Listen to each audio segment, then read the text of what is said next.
Em nome do Pai que me criou, do Filho que me resgatou, do Espírito Santo que me santificou, divina vontade, reina na minha vontade, ó minha mãe, eu te amo e tu me amas.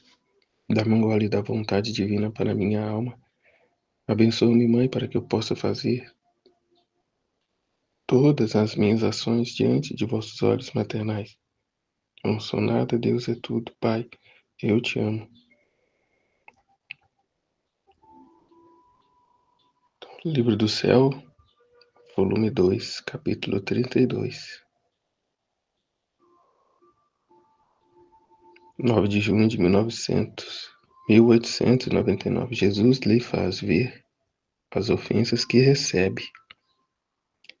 Esta manhã passeia, muito angustiada pela vista das tantas ofensas que faziam os homens, especialmente por certas desonestidades horrendas. Quanta pena dava a Jesus a perda das almas, muito mais a de um menino recém-nascido que queriam matar sem administrar-lhe o santo batismo. Parece-me que este pecado pesa tanto na balança da justiça divina, que é dos que mais clamam vingança diante de Deus. Porém, muito frequentemente se renovam estas cenas dolorosas, que é, o sacrifício dos inocentes. Muito provavelmente essa alma não vem a ser pertença dos demônios, mas estes que realizam tais atos de sacrifício a demônios, como dizem, esses têm a alma entregue por elas mesmas ao demônio, uma vez que não se arrependem, não se convertem, não reconhecem seus erros. E que ainda assim, por estes, o sangue de Cristo foi derramado, por estes, Jesus suou sangue no Horto das Oliveiras, por este, Jesus morreu. Então, que ainda assim, por tantos estes, por pior que seja, anseia e quer a salvação deles, como ele disse, ainda que uma só alma, seja salva, ele quer que fosse uma só, que ama a uma única alma, com o mesmo amor que ama a todas juntas. Então dá para se ter uma ideia da dor, do sofrimento de Jesus, com a perda das almas. O amor que ele tem por uma é o amor que ele tem por todas elas. Independente se é santo ou pecador, é criatura dele. Independente das escolhas erradas que tomou. Então, meu docíssimo Jesus estava tão aflito que dava piedade. Vendo-o em tal estado, não me atrevi a lhe dizer nada, e Jesus só me disse: minha filha, une teus sofrimentos com os meus, tuas orações às minhas.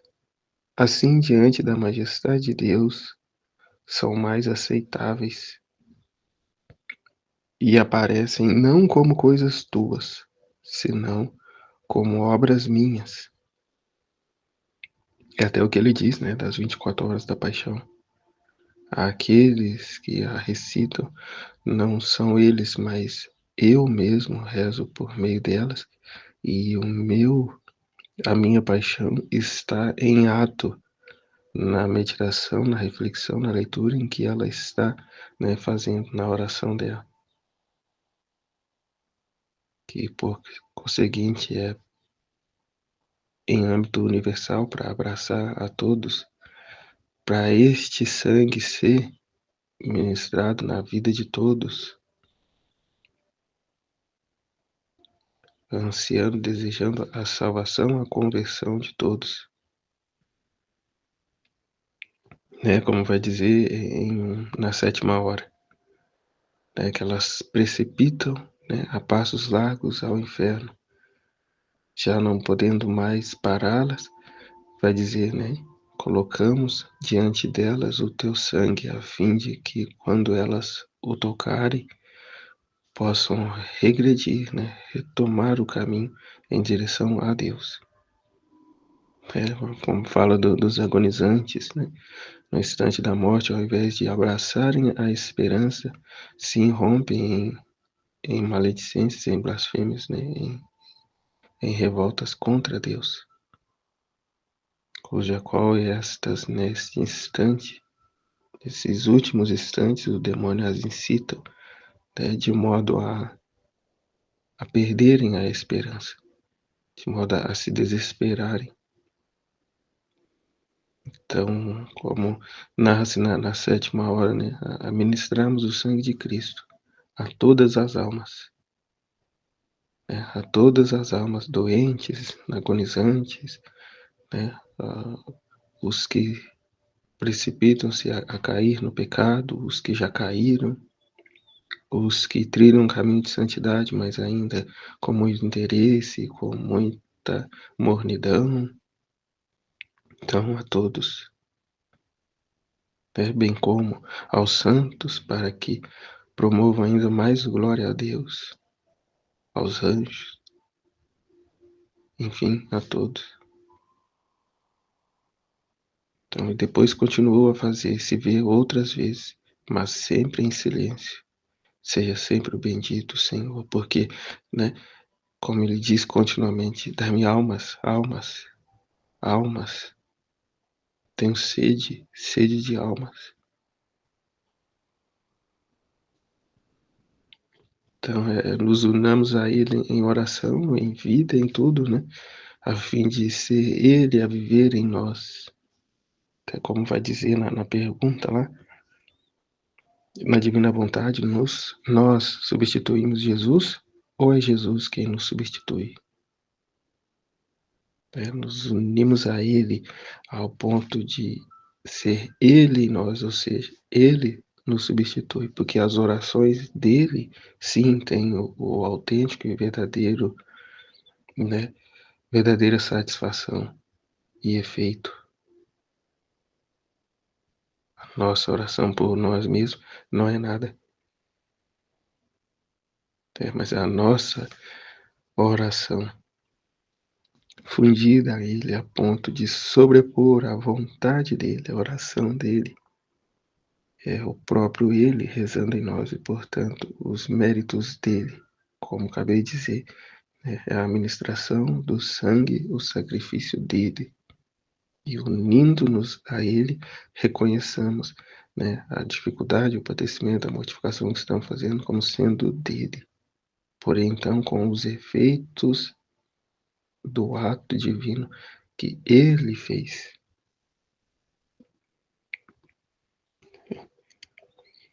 Então, volume 2, trecho 33, 11 de junho de 1899. Efeitos que receberão aqueles que aproximarem de Luísa. Meu doce Jesus continuava a ver-se ver pouquíssimas vezes, e quase sempre em silêncio. Minha mente me sentia toda confusa e cheia de medo de perder, a mim só, um único bem, e por tantas outras coisas que não é necessário dizer aqui. Ó Deus, que pena! Enquanto estava neste estado, assim que se fez ver, parecia que trazia uma luz, e desta luz saíam muitos balões de luz, e Jesus me disse: tira todo o temor de teu coração. Que já disse, onde entra a perturbação, Jesus tem que sair. Onde entra a perturbação, ele tem que sair. Eis que o príncipe da paz. Então é a paz em meio ao sofrimento. A paz em meio às amarguras. Então tira todo o temor de teu coração. Olha, eu trouxe este globo de luz para colocar entre você e eu, e aqueles que se aproximam de você. O conhecimento. aqueles que se aproximam de você, ou seja, até nós nos dias de hoje, né, que se aproximam do livro do céu, da vida da Luísa, que não foi possível não ser narrada, né, em diversos pontos, diversos modos, no livro do céu, né. Trouxe este grupo de luz para colocar entre você e eu e aqueles que se aproximam de você.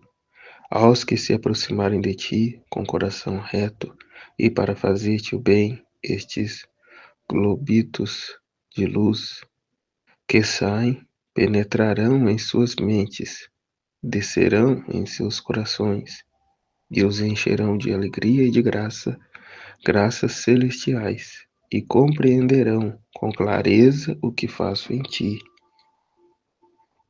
né? Os de boa vontade, os com reta intenção, né, de corresponder a Deus, de se servir desses escritos para corresponder a Deus, para ser para Deus, né?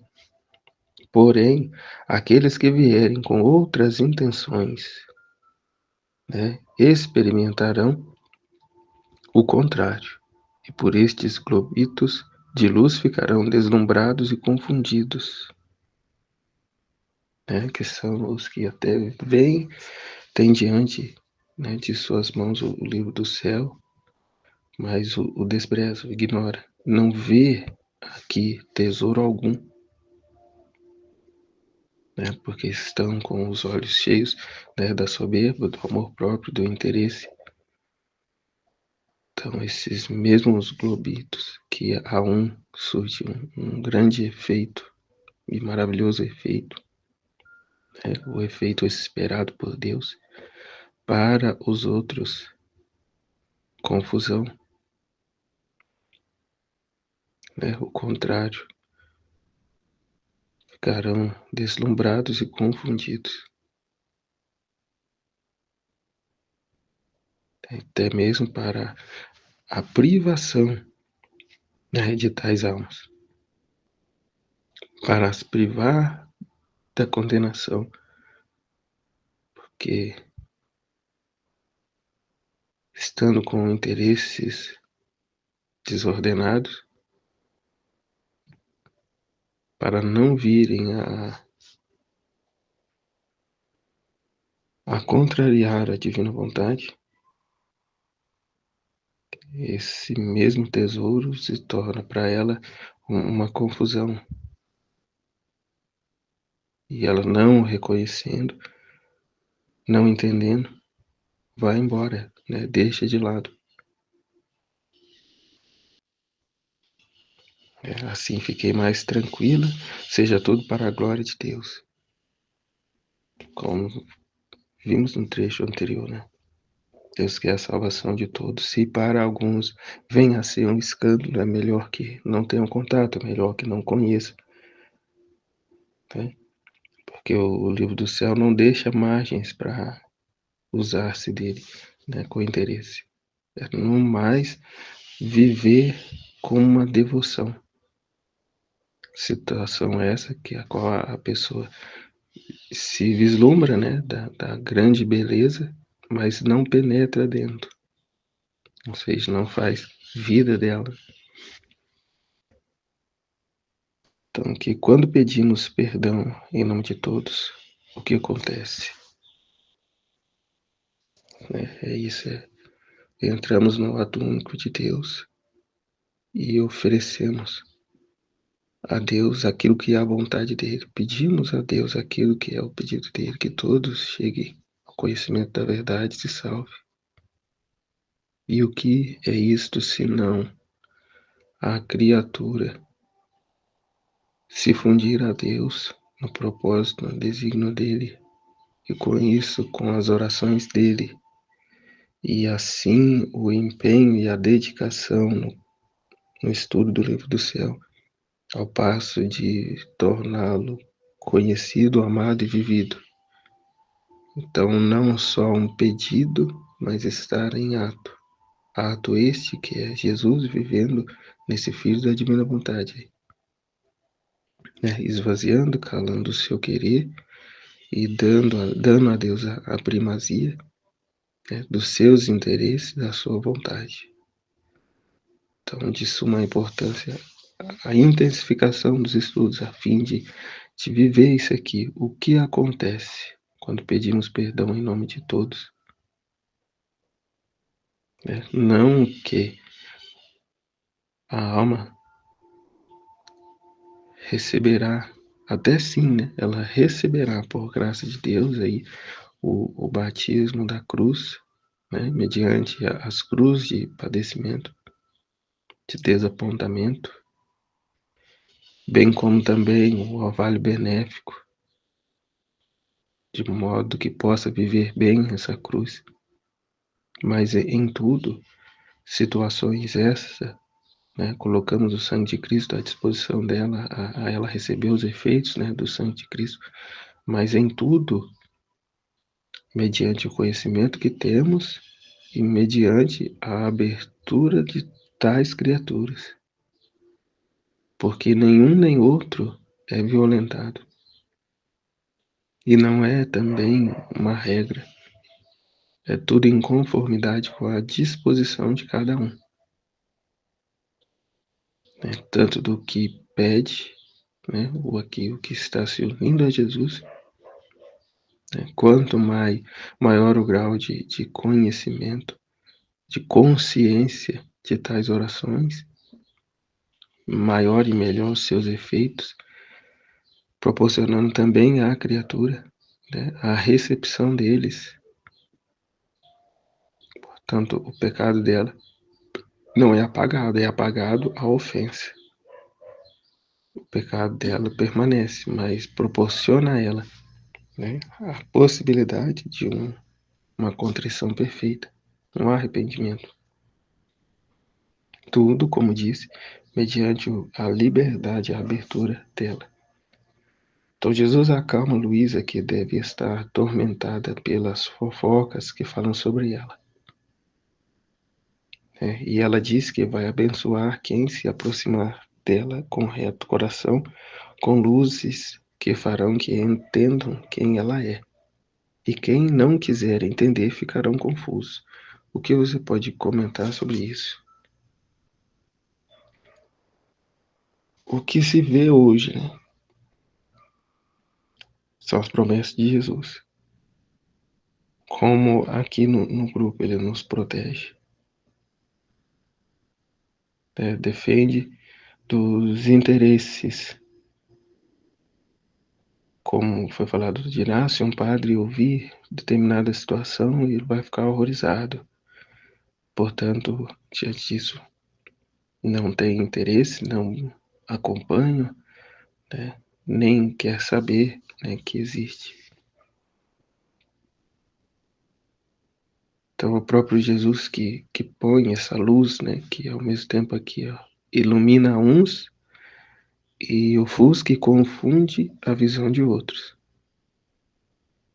Então, o que diz, ficamos nesse cercadinho da divina vontade, a fim de que os de coração aberto, desejoso de satisfazer a Deus, entram e aí podem permanecer e crescer juntos. Os outros de coração fechado e com más intenções ficam cegos, né, pela luz e confundidos por ela. E até deixam para lá e se afastam. Assim se deu aqui com Luísa e se dá, né, com a divina vontade hoje, em nossas vidas, em que os próprios de nossa casa não se interessam, não quer saber, né? Pode até criticado, levantado críticas lá no começo, mas agora já não, né, se intromete. Então é isso. É o cuidado, o carinho de Deus o tempo todo para com os filhos da divina vontade, para com aqueles que ainda não têm uma abertura, uma disposição, uma predisposição. Mas como disse ele, que não violenta ninguém, deixa a todos, né, em total liberdade.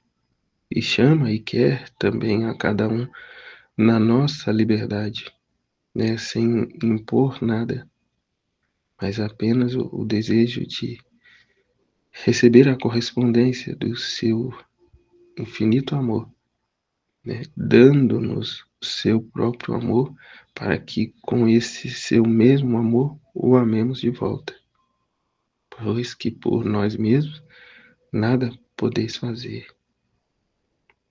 Então, a plena e verdadeira satisfação que possamos dar a Deus é a alma que vive na divina vontade, vivendo na divina vontade, com seu divino querer. Ele pode, num estalar de dedo, por todos a se curvar a ele. Sim, ele pode. Ele nem mesmo precisaria, ele é Deus. Mas ele quer se submeter a tudo isso, como vai dizer no trecho, né? O maior dos prodígios é que a criatura, na sua liberdade, tenha o reino da divina vontade em ato na vida dela. Ela morre para si mesma, para viver a vontade de Deus. É o maior milagre, porque quanta dificuldade a criatura tem para largar do seu eu, da sua vontade, dos seus interesses, dar morte a ele, para reinar, viver e reinar nela o divino querer, né? O reconhecer que este é o tudo, isso é o tudo, o propósito ao qual fomos criados, né? Como ela é seduzida pela carne, pelo mundo, pelo diabo, né? A sentir tal gosto e apego às coisas terrenas, às coisas, né, humanas. Então é por amor que ela se entrega aqui às paixões e vícios, é também com esse amor, né, não mais desordenado, mas o puro, santo e verdadeiro amor, se abandonar, se entregar aqui, né, a Deus, aos seus propósitos divinos, aos seus desígnios divinos, né? Se na mesma liberdade ela se entrega às paixões e vícios, com esta mesma liberdade ela, né, deve abandoná-los e aqui entregar-se a Deus. Né? Se ela não foi ao pecado, né, por pressão, mas por livre e espontânea vontade, ela também, por livre e espontânea vontade, vir a viver a vontade de Deus. Né? E isso, como foi dito, é o maior de todos os milagres. Né? E a plena e total satisfação, né, do coração de Deus. Porque ele não usou de força, né, do seu poder para aquela criatura ali estar, mas ela está por puro e santo, verdadeiro e sincero amor. E como aqui, né, esse globo de luz que expande essa visão, esse conhecimento deste de boa vontade, mas este mesmo que confunde e enegrece a visão deste que ainda sem a disposição, o conhecimento, vem com segundas intenções e julga e fala mal e enfim, essa luz faz com que tal pessoa, né, se feche, se afasta, né, perde o interesse. Mas ninguém é abandonado, é como Jesus, né, nos seus combates contra o demônio, né? E ele vai para voltar num outro momento oportuno. Assim, Jesus, né, para com as almas, deixa-as livre para voltar num momento oportuno. Assim, Jesus não, né, que se dá ao contrário, é Deus é quem faz e o demônio é quem copia a sua maneira de agir. É que aquele lá não cria nada, não é capaz de criar nada. O que ele faz é imitar Deus em tudo que Deus faz. Né? Então, Jesus, ao voltar, na vida dessa pessoa no momento oportuno, ou seja, no momento de uma cruz, de desapontamento, situações adversas. Oferece a ela mais uma vez o perdão, a reconciliação, o abrir-se ao propósito, à vontade dele. E assim a criatura, na sua liberdade, pode também, mais uma vez, né, repudiar ou acolher, adentrar, né, a viver as suas verdades, a ser iluminado por tais luzes. Né? Amém, Fiat. Deus abençoe a todos. Em nome do Pai, do Filho e do Espírito Santo. Jesus, eu confio em vós. Amém, Fiat.